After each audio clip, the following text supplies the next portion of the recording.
Jam në makinë rrugës për në Hag, ku do të takoj pas disa kohësh tani më nga takimi i mëparshëm komandantin e ushtrisë shqiptare të Kosovës, presidentin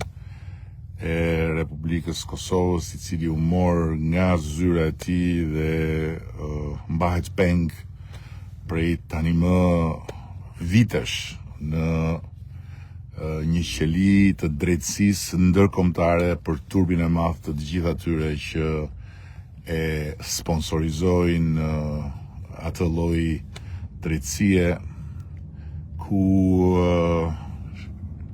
shkeljet e standardeve, shkeljet e të drejtave të njeriut, shkeljet e të gjitha normave të procesit rregull ligjor janë në fakt e vetmja normë që ka karakterizuar këtë farsë ku ende pa u dënuar një president i zgjedhur demokratikisht nga populli së bashku me 3 bashkëluftar që kanë mbuluar detyra nga më të rëndësishmet në Republikën e Kosovës, mbahen mbyllur, mbahen të izoluar. Tani që ka mbaruar ekspozeja e pseudoprovave të